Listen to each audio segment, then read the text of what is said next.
in relationships, the most profound way that I recognized it as I was going through my healing was in this long-term relationship I was with. When we got together, like it so happens, everything's beautiful. And we were going through the honeymoons for the first couple of years. And over time, different things begin to trigger the hell out of us.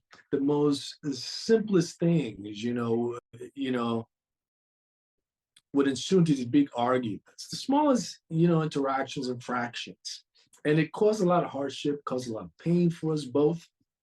And it was only through my own healing process of diving deep into shadow integration and reconnecting with my ancestral practices as far as shamanism and the spirit world goes, that I began to really understand the root of the issues, the root of these narratives that were feeding the issues. And in fact, what was unfolding was that the relationship was mirroring my unresolved traumas, my fears, my insecurities, which a lot of those were ingrained in me from my mother, her experiences. My father, in essence, was, the typical macho man, and he wasn't very in touch with his emotions, and he wasn't like we would have a father-son chat. He just went to work, came home, watched TV. If I wanted to bond with him, I would sit and watch boxing or something with him. That was it, so it was really with my mother that I spoke. So it took a lot of work in me to recognize this, because I went through my life angry with my dad, having to deal with my father wound. And I spent many years working on healing that. And once I did, I got to this other space where, the attention turned to my mother, and I began to see the effects of it. It's like, holy shit, this is a lot of work to do here.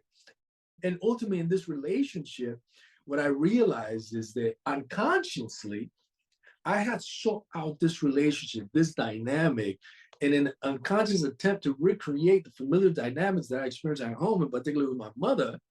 And ultimately, everything that was triggering about this woman was the things that my mother was doing, the way she spoke to me, the way she scared, the way she smothered me. All of these little things that were, in essence, an expressions of my mother's love, and where, in fact, this woman was expressing her love for me through behaving this way, was just triggering the hell out of me.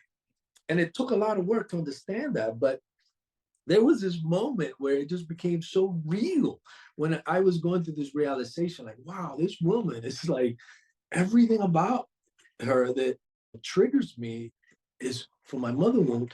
And there was this instance where we are out in the beach at this event, and she's walking towards me from maybe like 50 feet, walking towards me. I'm looking at her, and I had this realization in that moment that her gait, the way she moved as she walked, was exactly the way my mother walked.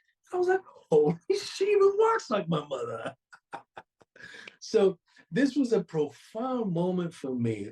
And it took for me just to like really separate, isolate myself, and work on myself so that I could show up as a better lover and partner for this woman, understanding that it wasn't her that was triggering me upset. It was my own wounds and my own pain.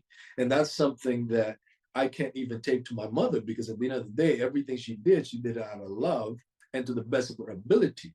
So that's something that I have to recognize and deal with myself.